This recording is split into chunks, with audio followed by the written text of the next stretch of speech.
ಎಲ್ಲರಿಗೂ ನಮಸ್ಕಾರ.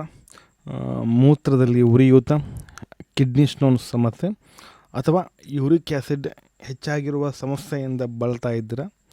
ಹಾಗಿದ್ದರೆ ಇವತ್ತಿನ ಈ ಒಂದು ವಿಡಿಯೋದಲ್ಲಿ ಈ ಸಿಟಾಲ್ ಒಂದು ಸಿರಪ್ಪಿನ ಬಗ್ಗೆ ಮಾಹಿತಿಯನ್ನು ತಿಳಿದುಕೊಳ್ಳೋಣ.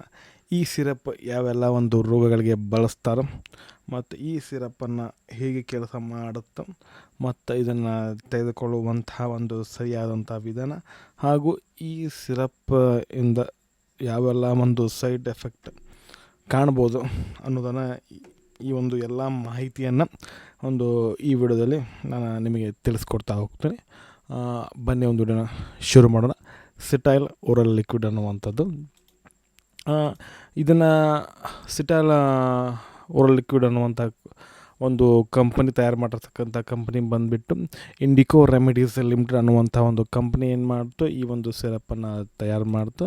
ಮತ್ತು ಇದರಲ್ಲಿರುವಂತಹ ಒಂದು ಮಾಲಿಕ್ಯೂಲ್ ನೇಮ್ ಬಂದುಬಿಟ್ಟು ಅದರ ಒಂದು ಪ್ರಮಾಣವನ್ನು ನೋಡೋದಾದ್ರೆ ಮಾಲಿಕ್ಯೂಲ್ ನೇಮ್ ಅಂತಂದ್ರೆ ಡೈಸೋಡಿಯಂ ಹೈಡ್ರೋಜನ್ ಸಿಟ್ರೇಟ್ ಅನ್ನುವಂಥದ್ದು. ಇದು ಎಷ್ಟಿರುತ್ತಪ್ಪ ಅಂತಂದ್ರೆ ಒಂದು 5 ml ನಾವು ತೆಗೆದುಕೊಂಡಾಗ 1.37 ಗ್ರಾಮ್ ಅನ್ನೋ ಅಷ್ಟು ನಿಮಗೆ ಸಿಗುತ್ತೆ. ಮತ್ತು ಇದರ ಈ ಒಂದು ಸಿರಪ್ನ ಒಂದು ಯೂಸಸ್ ಬೆನಿಫಿಟ್ಸ್ ಅಂತ ನೋಡೋದಾದ್ರೆ ಮೇನ್ಲಿ ಬಂದುಬಿಟ್ಟು ಒಂದು ಮೂತ್ರನಾಳದ ಒಂದು ಸೋಂಕುಗಳ ಚಿಕಿತ್ಸೆ ಅಂತಂತಂದರೆ ಈ ಯೂರಿನರಿ ಟ್ರ್ಯಾಕ್ಟ್ ಇನ್ಫೆಕ್ಷನ್ ಆತಂತಂದ್ರೆ ಈ ಒಂದು ಮೆಡಿಷನನ್ನು ಡಾಕ್ಟರ್ಗೆ ತೆಗೆದುಕೊಳ್ಳಿಕ್ಕೆ ಹೇಳ್ತಾರೆ. ಯೂರಿನರಿ ಟ್ರ್ಯಾಕ್ ಇನ್ಫೆಕ್ಷನ್ ಅಂತಂತಂದ್ರೆ ಏನಾಗುತ್ತೆ ಅಂತಂದರೆ ನೀವು ಯೂರಿನ್ ಮಾಡುವಾಗ ಏನಾಗುತ್ತೆ ಅಂತಂದ್ರೆ ಪದೇ ಪದೇ ಏನಾಗುತ್ತೆ, ನೋವಾಗ್ತದೆ ಮತ್ತು ಪದೇ ಪದೇ ಸಲ ಆಗಲ್ಲ ಏನು ಒಂದು ಮೂತ್ರ ವಿಸರ್ಜನೆ ಮಾಡೋಂಗಾಗತ್ತೆ.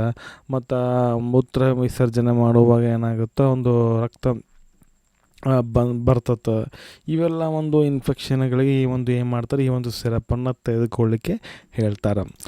ಮತ್ತು ಪಿಂಡದ ಕಲ್ಲುಗಳು ಅಂತಂದರೆ ಕಿಡ್ನಿ ಸ್ಟೋನ್ಸ್ ಎಲ್ಲ ಆಗಿರ್ತೈತಲ್ಲ ಯೂರಿನರಿ ಬ್ಲ್ಯಾಡ್ರಲ್ಲಿ, ಅವಾಗ ಸಹ ಏನು ಮಾಡ್ತಾರೆ, ಈ ಒಂದು ಸಿರಪ್ಪನ್ನು ತೆಗೆದುಕೊಳ್ಳಿಕ್ಕೆ ಹೇಳ್ತಾರೆ.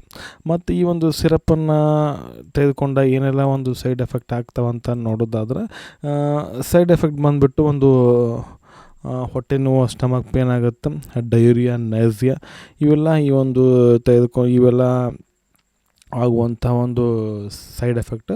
ಈ ಒಂದು ಸೈಡ್ ಎಫೆಕ್ಟನ್ನು ಏನು ಮಾಡ್ಬೇಕಾದ್ರೆ ಸಿವಿಯರ್ ಆಗ್ತಾ ಇರ್ತದೆ, ಈ ಒಂದು ಸಿರಪ್ಪನ್ನು ಡಿಸ್ಕಂಟಿನ್ಯೂ ಆದ ಸ್ಟಾಪನ್ನು ಮಾಡಿ ಡಾಕ್ಟ್ರಿಗೆ ಕನ್ಸಲ್ಟನ್ನು ಮಾಡಬೇಕಾಗತ್ತೆ. ಮತ್ತು ಈ ಸಿರಪ್ಪನ್ನು ಡೋಸೇಜ್ ಬಂದುಬಿಟ್ಟು ಅಂತಂದರೆ ಇದನ್ನು ಅಡ್ವೈಸರ್ ಬೈ ದ ಡಾಕ್ಟ್ರ್ ಅಂದರೆ ವೈದ್ಯರ ಸಲಹೆ ಅಂತ ಏನು ಮಾಡಬೇಕು, ಈ ಒಂದು ಸಿರಪ್ಪನ್ನು ಏನು ಮಾಡ್ಬೇಕು, ತೆಗೆದುಕೊಳ್ಬೇಕಾಗತ್ತೆ. ಎಷ್ಟು ಪ್ರಮಾಣವನ್ನು ನೋಡೋದ್ರೆ ಒಂದು ಪ್ರಮಾಣ ಏನಾಗುತ್ತೆ, ಒಂದು ಪೇಷಂಟ್ ಕಂಡೀಷನ್ ಮೇಲೆ ಮತ್ತು ಯಾವ ರೀತಿ ಇದು ಮೆಡಿಸಿನ್ ರಿಯಾಕ್ಟ್ ಮಾಡುತ್ತೆ ಬಾಡಿ ಅನ್ನೋದ್ರ ಮೇಲೆ ಆ ಒಂದು ಮೆಡಿಷನನ್ನು ಏನಾಗುತ್ತೆ ತೆಗೆದುಕೊಳ್ಳಿಕ್ಕೆ ಹೇಳ್ತಾರೆ. ಮತ್ತು ಲಾಂಗ್ ಟರ್ಮಿಗೆ ಏನು ಮಾಡಬಾರ್ದು, ಈ ಒಂದು ಮೆಡಿಷನನ್ನು ತೆಗೆದುಕೊಳ್ಬಾರ್ದು ಈ ಒಂದು ಸಿರಪ್ಪನ್ನು. ಮತ್ತು ಇದರ ಒಂದು ಸೈಡ್ ಎಫೆಕ್ಟ್ ಬಂದುಬಿಟ್ಟು ಸೈಡ್ ಎಫೆಕ್ಟ್ ಏನಿಲ್ಲ ಒಂದಂದ್ರೆ ಸೇಫ್ಟಿ ಅಡ್ವೈಸ್ ತೊಗೋಬೇಕು ಈ ಒಂದು ಸಿರಪ್ಪನ್ನು ತೆಗೆದುಕೊಳ್ಳುವಾಗ ಅಂತ ನೋಡಿದ್ರೆ. ಸೇಫ್ಟಿ ಅಡ್ವೈಸ್ ಬಂದುಬಿಟ್ಟು ಈಗಾಗಲೇ ನಾನು ಹೇಳಿರುವಾಗ ಸೈಡ್ ಎಫೆಕ್ಟ್ ಆತಂದ್ರೆ ಈ ಒಂದು ಮೆಡಿಸಿನ ಸ್ಟಾಪ್ ಮಾಡಬೇಕಾಗತ್ತೆ. ಇನ್ ಕೇಸ್ ನಿಮಗೇನಾದರೂ ಕೆಲವೊಂದು ಮೆಡಿಸಿನ್ ಅಲರ್ಜಿ ಇತ್ತು ಅಂತಂದರೆ ಬಿಫೋರ್ ನೀವು ಡಾಕ್ಟ್ರಿಗೆ ತಿಳಿಸ್ಬೇಕಾಗತ್ತೆ. ಮತ್ತು ಇನ್ ಕೇಸ್ ಇದ್ರ ಜೊತೆಗೆ ಏನಾದರೂ ಹೊಸ ಒಂದು ಮೆಡಿಸಿನ್ ಅಥವಾ ಹಳೆ ಮೆಡಿಸಿನ್ಸ್ ತೆಗೆದುಕೊಳ್ತಾ ಇದ್ದರೂ ಸಹ ಆ ಒಂದು ಮೆಡಿಸಿನ್ಸ್ ಬಗ್ಗೆ ಮಾಹಿತಿಯನ್ನು ನೀವು ಡಾಕ್ಟ್ರಿಗೆ ತಿಳಿಸ್ಬೇಕಾಗತ್ತೆ. ಕೆಲವೊಂದು ಸಮಸ್ಯೆಗಳಿದೆ ಅಂತಂದರೆ ಲಿವರ್, ಕಿಡ್ನಿ ಪ್ರಾಬ್ಲಮ್ಸು, ಈ pregnant women, breast feeding women ಇವೆಲ್ಲರೂ ಗಮನದಲ್ಲಿಟ್ಕೊಂಡು ಈ ಒಂದು ಮೆಡಿಸಿನನ್ನು ತೆಗೆದುಕೊಳ್ಬೇಕಾಗತ್ತೆ. ಮತ್ತು ಮಕ್ಕಳಿಂದ ಏನು ಮಾಡಬೇಕಾಗತ್ತೆ, ಈ ಒಂದು ಸಿರಪ್ಪನ್ನು ದೂರ ಇಡಬೇಕಾಗತ್ತೆ. ಇದಾಗಿತ್ತು ಸ್ನೇಹಿತರೆ ಇವತ್ತಿನ ಈ ಒಂದು ವಿಡಿಯೋ ಹೆಂಗೆ ಅನ್ನಿಸ್ತಂತ ಕಮೆಂಟ್ ಮಾಡಿ. ವಿಡಿಯೋ ಇಷ್ಟ ಆಯ್ತು ಲೈಕ್ ಮಾಡಿರಿ, ಆದಷ್ಟು ಅಂದರೆ ಶೇರ್ ಮಾಡಿರಿ ಅಂತ ಹೇಳ್ತಾ ಮತ್ತೆ ಸಿಗ್ತೀನಿ.